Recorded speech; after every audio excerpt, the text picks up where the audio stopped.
Hello student, welcome to Navankur digi lessons class. मैं हूँ सीमा साद और आज आप मेरे साथ पढ़ेंगे क्लास 7th के सोशल साइंस का चैप्टर 6, जिसका नाम है केंद्र की सरकार। केंद्र की सरकार मीन्स दिल्ली की सरकार, जहाँ से कि पूरा देश संचालित होता है। तो स्टूडेंट्स, केंद्र की सरकार क्या होती है, इस वीडियो में आज हम यह जानने की कोशिश करते हैं। भारत राज्यों का संघ है। यहाँ केंद्र एवं राज्यों की अलग अलग सरकारें हैं। कहने का तात्पर्य यह है कि ये जो देश है हमारा भारत राज्यों से मिलकर बना है। संघ मीन्स होता है केंद्र, और केंद्र हमारा क्या है, दिल्ली। तो भारत राज्यों से मिलकर बना है और यहाँ पर राज्यों की और केंद्र की अलग अलग सरकार होती है, यह आप भी जानते होंगे।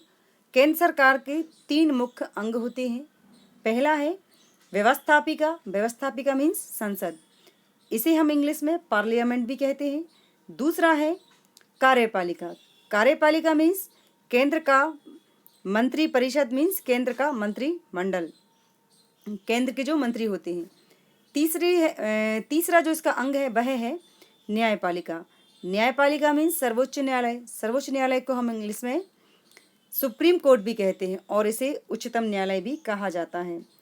तो यह अदालत हमारे देश की सबसे बड़ी अदालत है, इसके बाद फिर कोई अदालत नहीं होती है। तो ये 3 अंग हैं जिनके आधार पर पूरी केंद्र सरकार काम करती है और पूरे देश को चलाती है। तो हम सबसे पहले शुरुआत कर रहे हैं व्यवस्थापिका। व्यवस्थापिका मीन्स संसद से। भारत में संसदीय लोकतंत्र है। कैसा लोकतंत्र है हमारे देश में? संसदीय लोकतंत्र है। केंद्रीय व्यवस्थापिका को हम कहते हैं संसद। क्या कहते हैं केंद्रीय व्यवस्थापिका को? संसद कहते हैं। संसद ही सारे देश के लिए कानून बनाती है, यानी देश के लिए जो कानून बनाने का काम है वह किसका है? संसद का है। संसद का जो सबसे मोस्ट इम्पोर्टेंट काम है वह कानून बनाना ही है। संसद के 2 सदन होते हैं।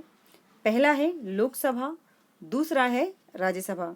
तो मैं फिर से रिपीट करूंगी, कौन कौन सदन होते हैं उसके 2? लोकसभा और राज्यसभा। तो लोकसभा सदस्य बनने के लिए व्यक्ति के अंदर कौन कौन सी योग्यताएं होना चाहिए और कौन कौन सी शर्तें होनी चाहिए वो हम जानेंगे। तो भारतीय संसद के प्रथम या निचले सदन को हम क्या कहते हैं? लोकसभा। यानी लोकसभा क्या है? संसद का प्रथम या निचला सदन है। और लोकसभा सदस्य बनने के लिए योग्यताएं होनी चाहिए। नंबर 1, वह भारत का नागरिक हो और मतदाता सूची में उसका नाम हो। कहाँ का नागरिक हो? यानी हमारे देश का रहने वाला हो, और जहाँ भी वह रहता है व्यक्ति, वहाँ की मतदाता सूची में उसका नाम होना चाहिए। लोकसभा मीन्स सांसद। सांसद मीन्स जो व्यक्ति लोकसभा का चुनाव लड़ता है उसे हम सांसद कहते हैं, मेंबर ऑफ पार्लियामेंट। तो मेंबर ऑफ पार्लियामेंट जो सदस्य बनता है मेंबर ऑफ पार्लियामेंट का, उसे हम सांसद कहते हैं, और वही केंद्र में मंत्री बनता है और उन्हीं में से प्रधानमंत्री बनता है। तो वो सांसद सदस्य की ये योग्यताएं हैं। दूसरी योग्यता है उसकी आयु 25 वर्ष या उससे अधिक हो। मीन्स जो व्यक्ति लोकसभा का चुनाव लड़ना चाहता है उसकी उम्र कम से कम 25 वर्ष होनी चाहिए, और अगर 25 वर्ष से उसकी उम्र कम है तो वो व्यक्ति लोकसभा का चुनाव नहीं लड़ सकता। 25 से ज़्यादा हो सकती है उम्र। न्यायालय द्वारा उसे पागल या दिवालिया घोषित ना किया हो। मीन्स न्यायालय ने किसी भी कारण से उस व्यक्ति को पागल मीन्स मेंटली रूप से डिस्टर्ब और दिवालिया घोषित ना किया हो। दिवालिया का मतलब होता है अगर किसी व्यक्ति का व्यापार में घाटा हो गया हो और वह घाटा इतना हो गया हो कि वह अपनी सारी संपत्ति बेचकर भी अपने घाटे का भुगतान नहीं कर सकता, तो ऐसी स्थिति में वह व्यक्ति कोर्ट की शरण लेता है और कोर्ट फिर उसे उसका सारा मूल्यांकन करने के बाद दिवालिया घोषित करता है।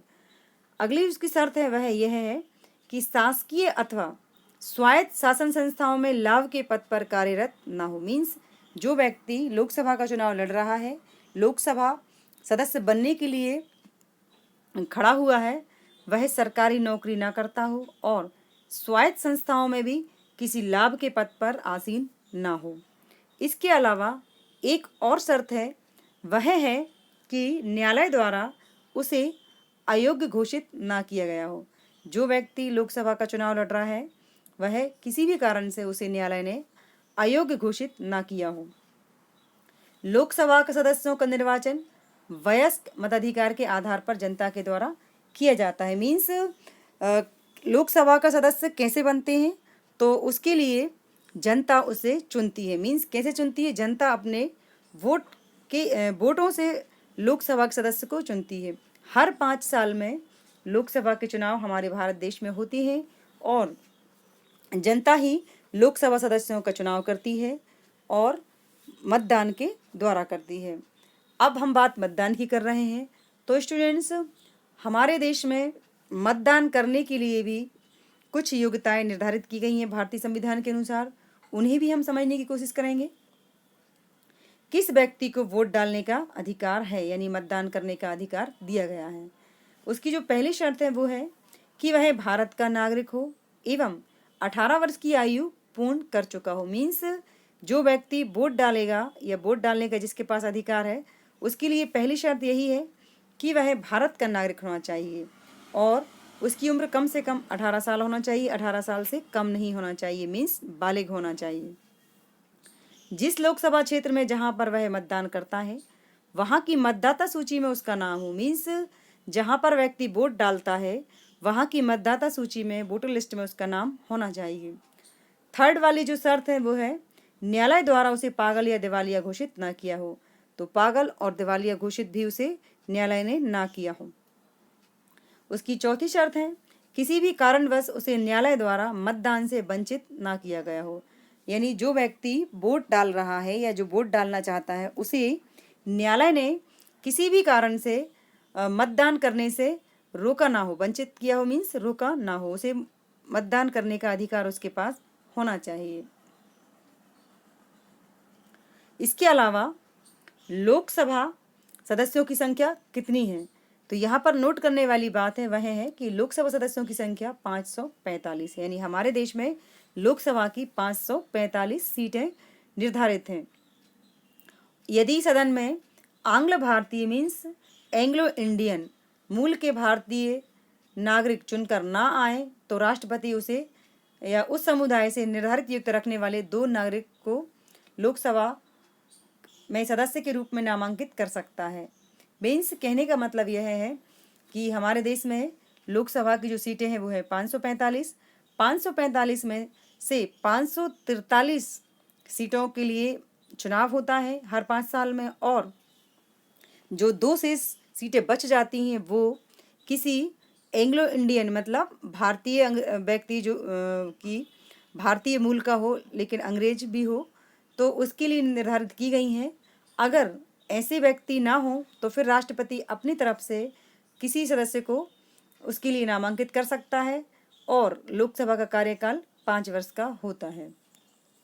लोकसभा के सदस्य अपने बीच से ही अध्यक्ष एवं उपाध्यक्ष का चुनाव करते हैं। मीन्स लोकसभा का एक अध्यक्ष होता है, यानी लोकसभा जो है, लोकसभा का एक अध्यक्ष होता है और एक उपाध्यक्ष होता है। तो कौन होता है अध्यक्ष? जो व्यक्ति लोकसभा का चुनाव जीत कर आते हैं, उन्हीं व्यक्तियों में से एक व्यक्ति को लोकसभा का अध्यक्ष बनाया जाता है, उन्हीं में से एक को उपाध्यक्ष बना दिया जाता है, जो कि लोकसभा की मीन संसद की बैठकों की अध्यक्षता करते हैं। और अध्यक्ष को स्पीकर भी कहा जाता है। वर्तमान समय में हमारे देश के जो लोकसभा अध्यक्ष हैं उनका नाम है ओम बिरला। तो लोकसभा अध्यक्ष का जो महत्वपूर्ण काम होता है वह यह होता है कि वह लोकसभा की जो बैठकें होती हैं, मीन्स जो अधिवेशन होते हैं, उनकी अध्यक्षता करते हैं और जितनी भी लोकसभा की कार्यवाही संचालित होती हैं उन सब की जिम्मेदारी इन्हीं के ऊपर होती है। और कभी ऐसी स्थिति उत्पन्न हो जाए कि लोकसभा अध्यक्ष या स्पीकर अनुपस्थित है, तो उनकी अनुपस्थिति में लोकसभा की बैठकों की अध्यक्षता उपाध्यक्ष करते हैं।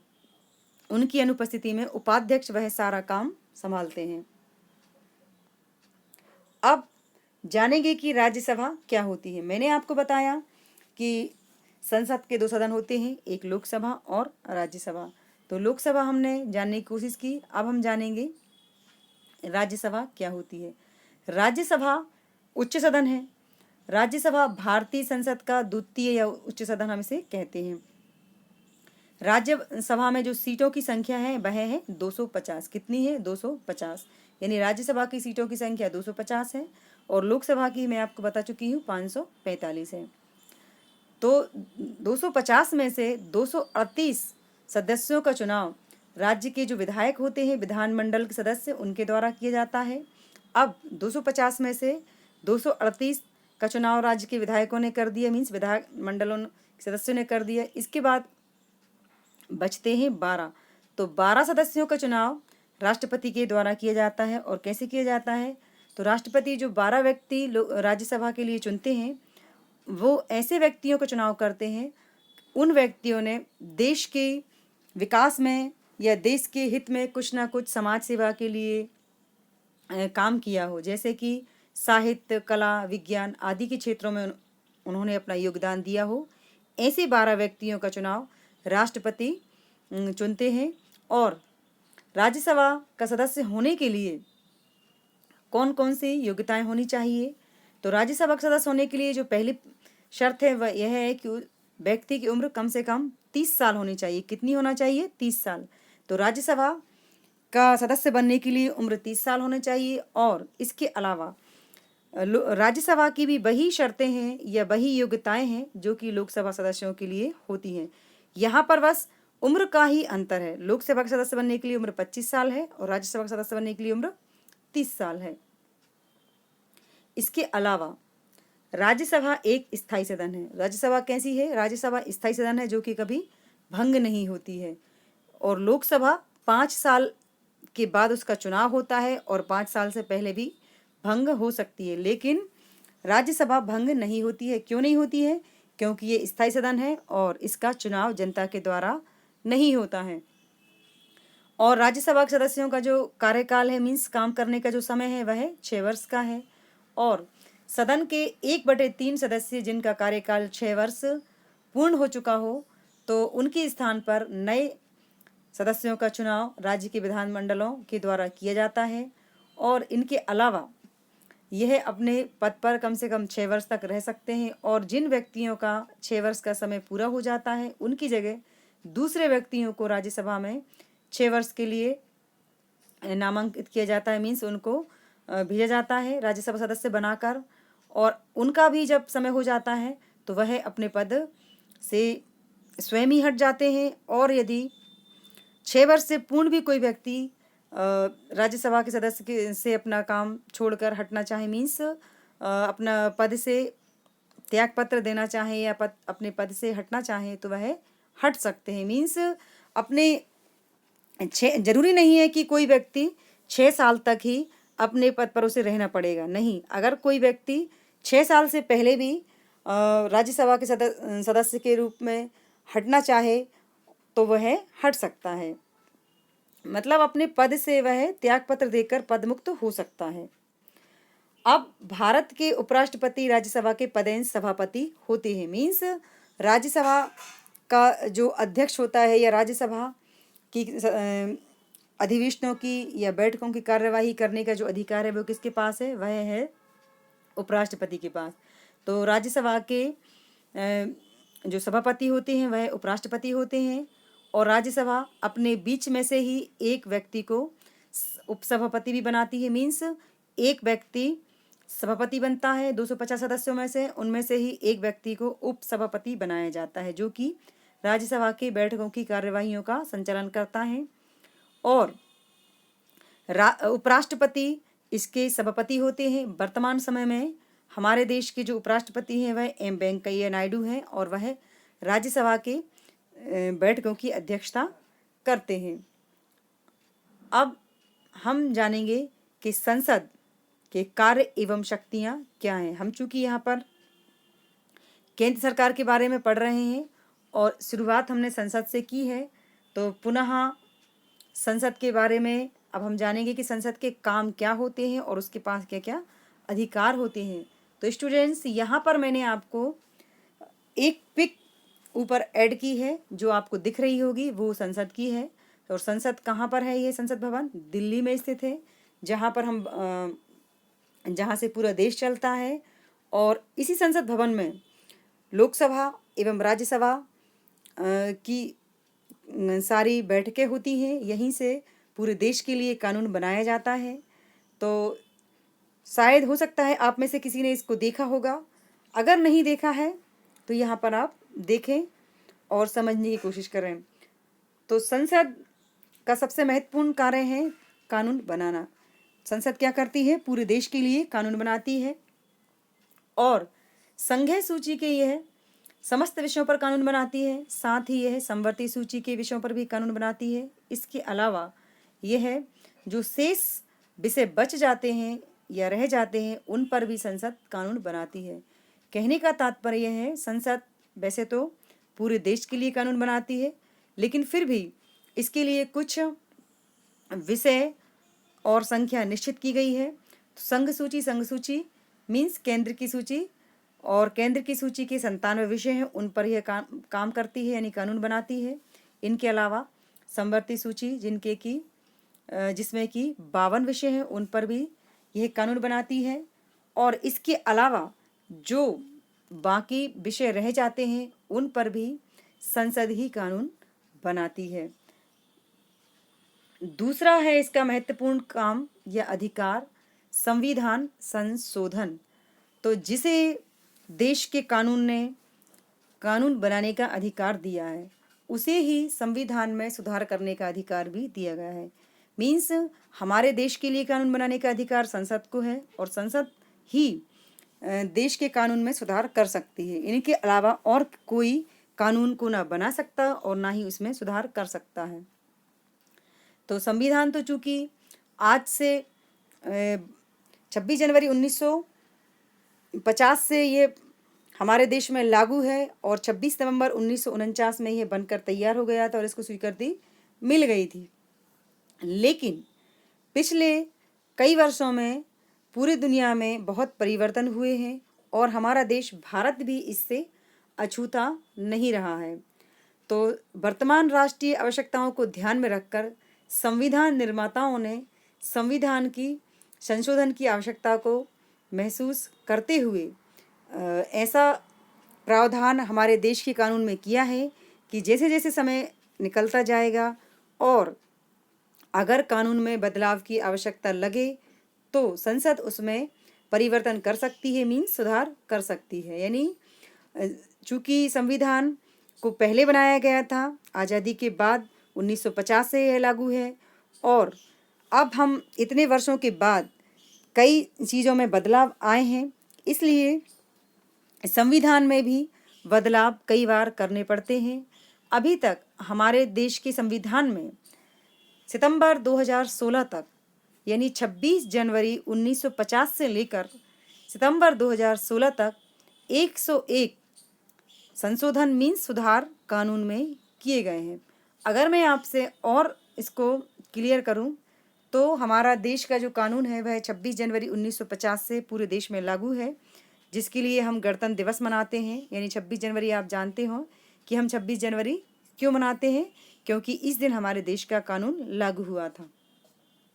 तब से लेकर अब तक 2020 तक बहुत समय गुजर चुका है, इसलिए वर्तमान परिस्थितियां पहले की परिस्थितियों से बदल चुकी हैं और कई बार संविधान में सुधार की आवश्यकता महसूस की जाती है। इसके लिए संसद इसमें सुधार करने का अधिकार रखती है, और संविधान में सुधार करने के लिए जो पैमाना या मापदंड तय किया गया है वह है 2/3 बहुमत। तो संसद 2/3 बहुमत के आधार पर कानून में बदलाव कर सकती है, और अभी तक उसने 101 बदलाव कर दिए हैं। फॉर एग्जाम्पल, अगर मैं आपको वर्तमान समय की बात करूं, 3 तलाक, कश्मीर में धारा 370 का हटना, ऐसे बहुत सारे बदलाव कानून में हो चुके हैं, जो कि RTE राइट टू एजुकेशन, जो कि पहले नहीं थे और वर्तमान में उनमें नया जोड़ा गया है या फिर बदलाव किया गया है। इसके अलावा संसद मंत्री परिषद पर भी नियंत्रण रखती है, मीन्स मंत्रियों पर भी कंट्रोल करने का जो अधिकार है वह संसद के पास ही, यानी केंद्र के जो मंत्री होते हैं जो कि पूरे देश के लिए योजनाएं बनाते हैं और कानून बनाने का अधिकार रखते हैं, संसद के अंदर बैठकर उन मंत्रियों को भी नियंत्रित करने का काम संसद का है। वह किस तरह उन पर नियंत्रित रखती है, मीन्स कंट्रोल करती है। सदन में वह मंत्रियों से प्रश्न पूछकर काम रोको प्रस्ताव, विधेयकों पर बहस एवं अस्वीकृति, निंदा, ध्यानाकर्षण प्रस्ताव, अविश्वास प्रस्ताव द्वारा किया जाता है। मीन्स इन सब कार्यों की वजह से, इन सब चीज़ों से वह उनके ऊपर कंट्रोल रखती है या उन पर नियंत्रण रखती है। वित्तीय कार्य, वित्त मीन्स होता है पैसा। संसद देश की वित्तीय व्यवस्था पर नियंत्रण रखती है। मीन्स देश की वित्तीय स्थिति को कंट्रोल करने का अधिकार भी संसद के पास है और यह हर वर्ष आय के स्रोत एवं खर्चों के लिए नीति बनाती है कि कहाँ से पैसा आएगा, इसके लिए भी नीति बनाती है, और खर्च कितना होगा और उसे कैसे किया जाएगा, इसके लिए भी सारी नीति निर्धारित करने का काम संसद का है। साथ ही वह बजट निर्धारित करती है और इनके अलावा वित्त बजट यानी कि जिसे हम वित्त यानी कि धन, बजट के नाम से भी जानते हैं, वित्त विधेयक के नाम से भी जानते हैं। और वित्त विधेयक जो कि लोकसभा में ही सिर्फ पेश किया जा सकता है, हर साल बनाया जाता है और लोकसभा में हर साल इसे पेश किया जाता है। और यह बजट सिर्फ वित्त मंत्री लोकसभा में ही प्रस्तुत कर सकते हैं, वह भी राष्ट्रपति की परमिशन से। इनके अलावा संसद का महत्वपूर्ण काम है संसद का अधिवेशन।